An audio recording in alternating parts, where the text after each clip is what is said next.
Allah ciptakan kita dengan karena Allah Rahman dan Rahim, Allah Maha Cinta Kasih itu, lalu kita dibikin. Mungkin nggak Roni kan perakai bunga nih. Kalau dia nggak seneng bunga, bisa perakai bunga nggak? Nggak bisa, karena dia seneng maka bunga dirangkai. Sama gitu Allah juga.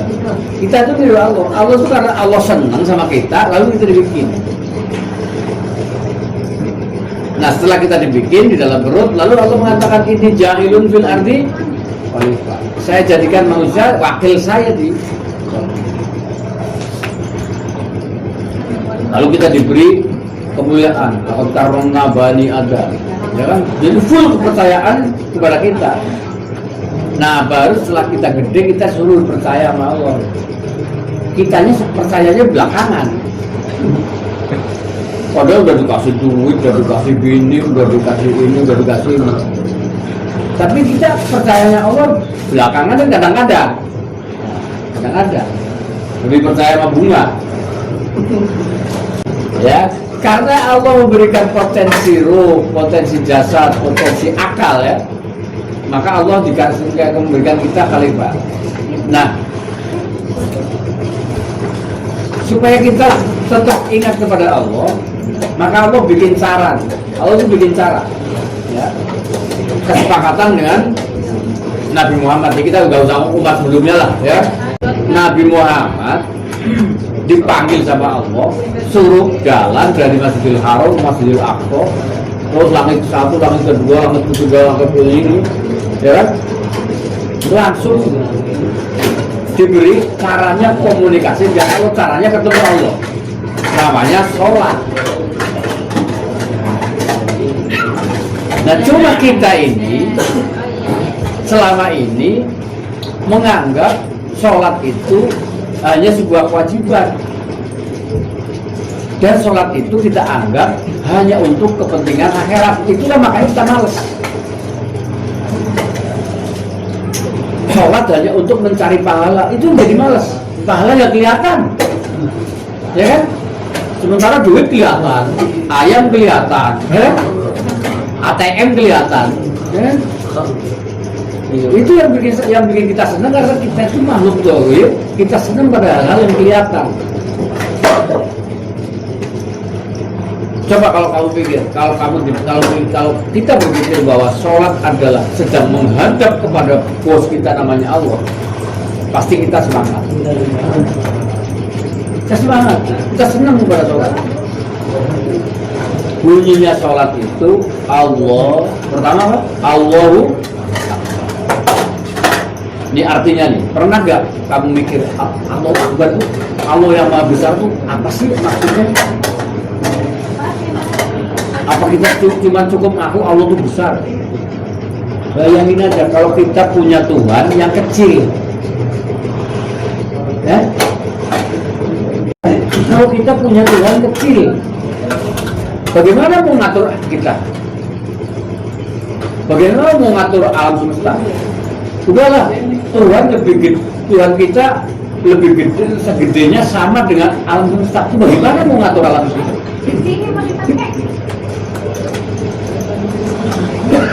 Dengan ucapan Allahu Akbar tadi yang dijelaskan satu tadi itu, Akbaratul Ihram. Ihram itu artinya memuliakan Allah, melarang, mengharamkan, memuliakan yang lain. Kita ini kan sebetulnya yang kita anggap paling mulia itu apa? Jujur. Yang kita anggap paling penting itu apa itu? Kebutuhan kita kan? Kita jujur aja. Saya juga ya. Walau bila urusan mau ada orang jual beras, ada orang mau beli beras, cepat gitu kan? Sama kalau ada orang mau ke saya, ini mau ngurus rekomendasi partai, waktu kerja.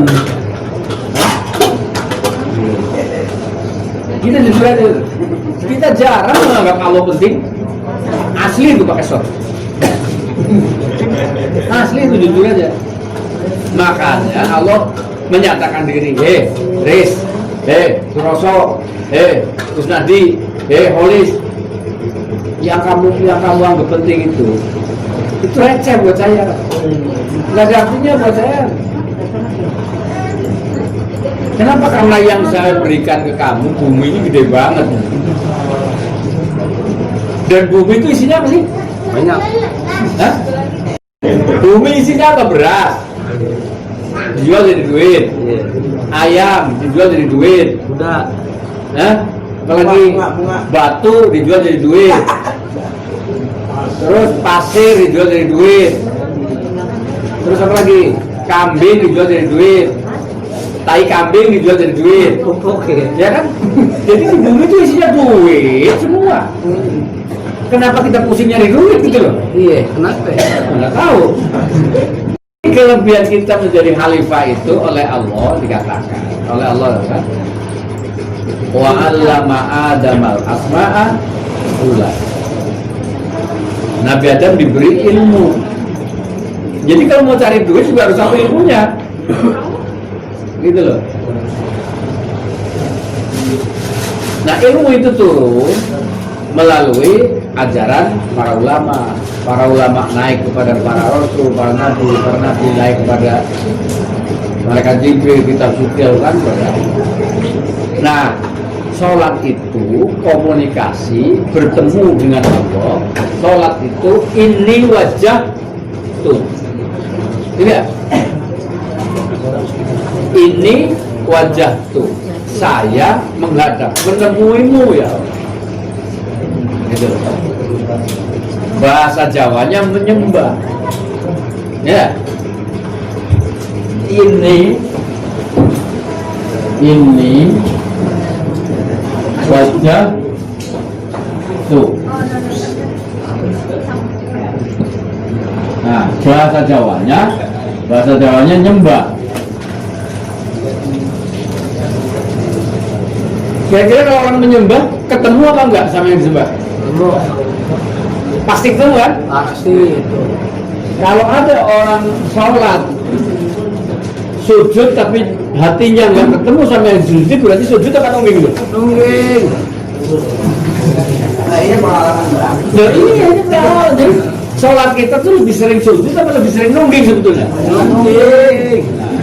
Ya udah silakan dipikir sendiri ya. Yang tahu kan kamu sendiri. Iya. Saya sih berdasarkan pengalaman aja. Di dalam surat Al-Alaq, Iqra. Ayat paling akhir bunyinya apa? Wasjud waqtar.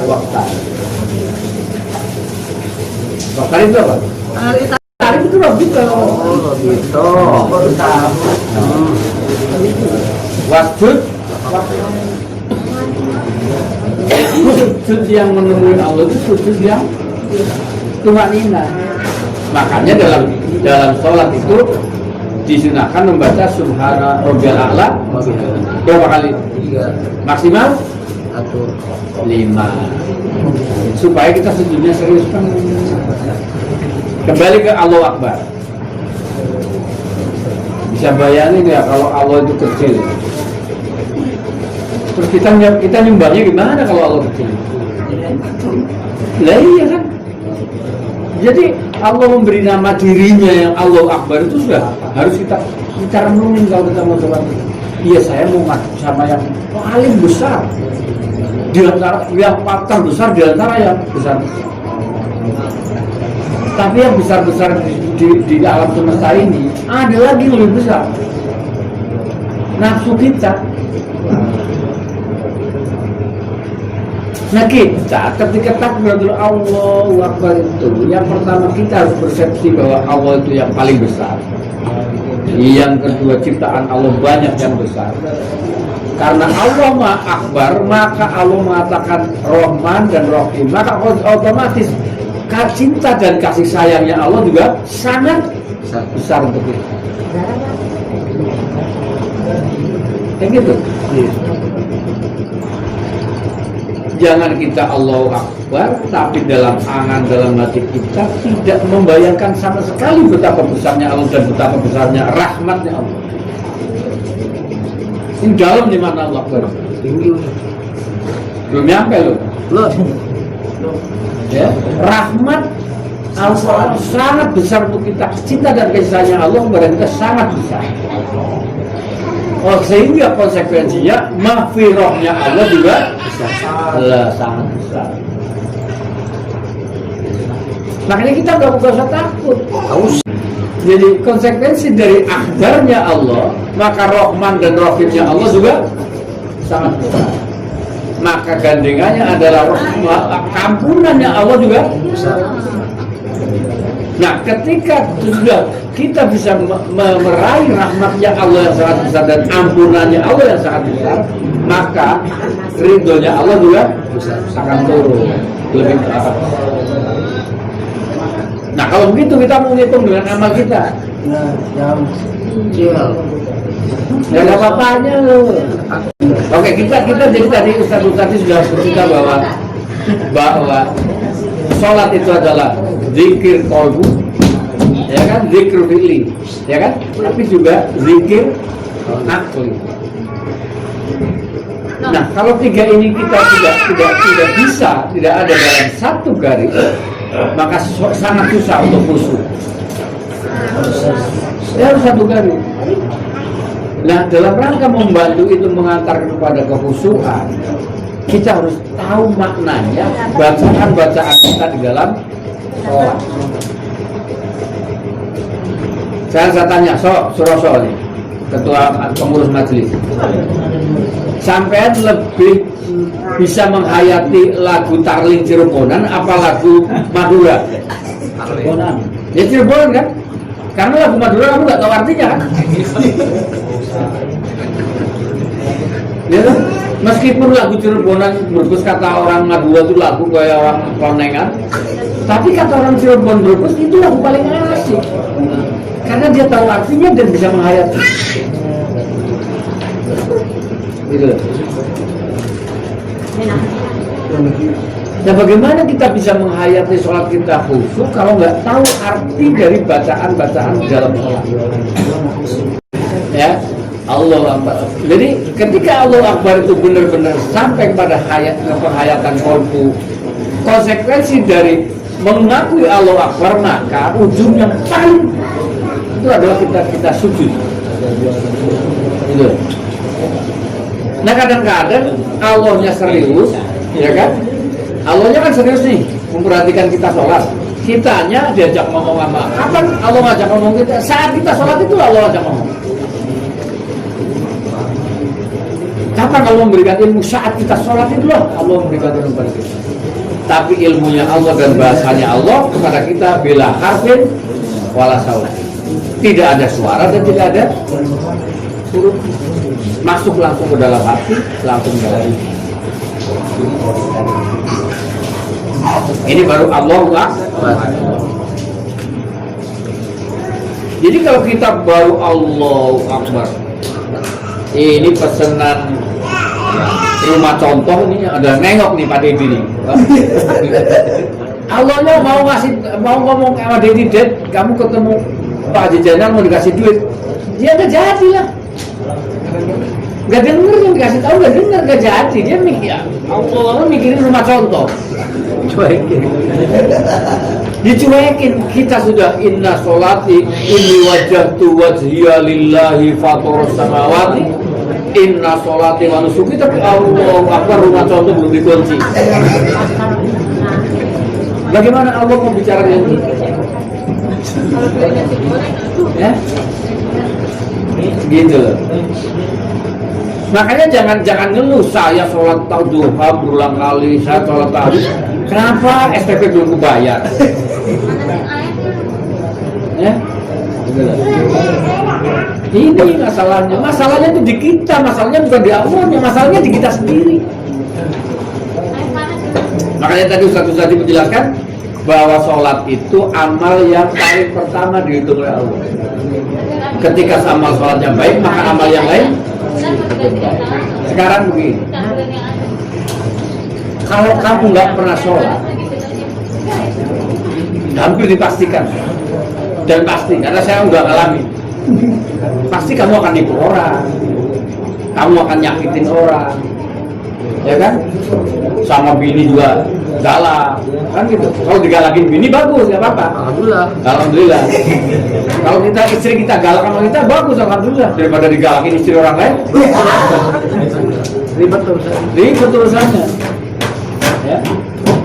Ketika kita sholatnya kita sholat, kita nggak sholat, maka kita akan menyakiti orang lain, perilaku kita, mengecewakan orang lain. Allah itu tidak akan pernah berniat bahkan merencanakan menyiksa makhluk. Nggak ada. Nggak ada.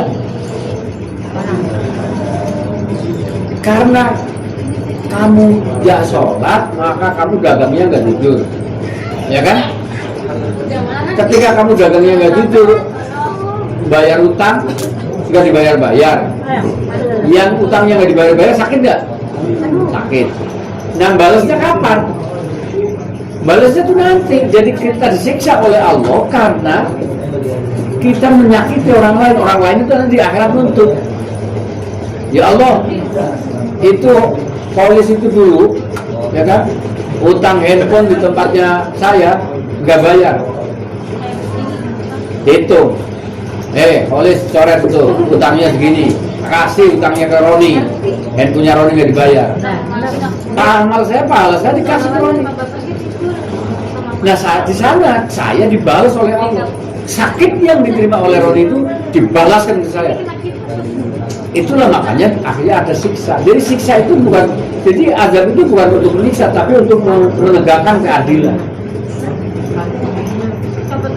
Bisa ngomongin Aris sakit hati. Dan itu dia akan dituntut. Tapi kalau orang yang sholat, ya kan?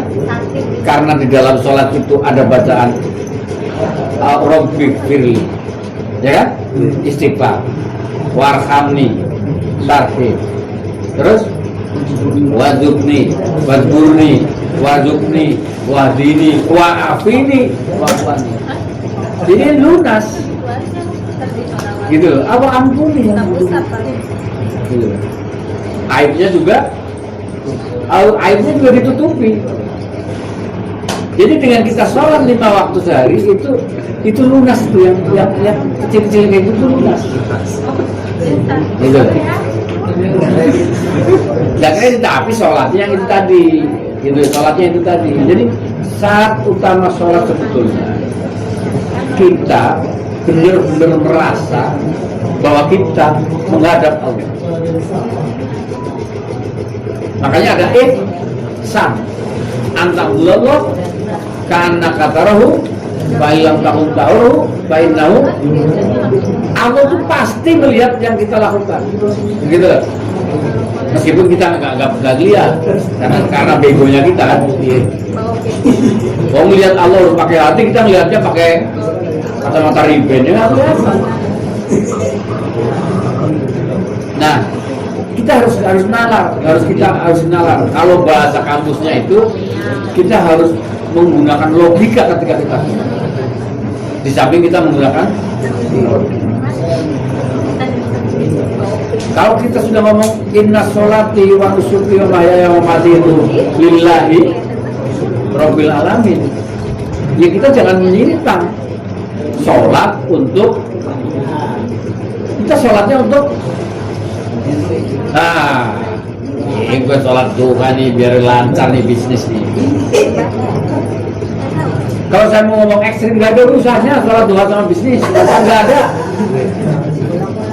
Yang membuat bisnis lancar itu karena ridhonya Allah sama kami. Nah, caranya supaya Allah ridho dibimbing melalui sholat. Ketika kita sholat kita dapat bimbingan, dapat kreativitas, dapat peningkatan pemikiran, dapat peningkatan perilaku. Karena Allah itu Rahman dan Rahim, maka kita juga harus perilaku pada siapapun dengan penuh Rahman dan Rahim. Itulah makanya silaturahmi mendatangkan. Karena dengan kita menebar cinta kasih kepada orang yang tadinya mau ngutang beras jadi bayar lunas. Alhamdulillah. Gitu kan? Yang tadinya nggak mau beli jadi beli.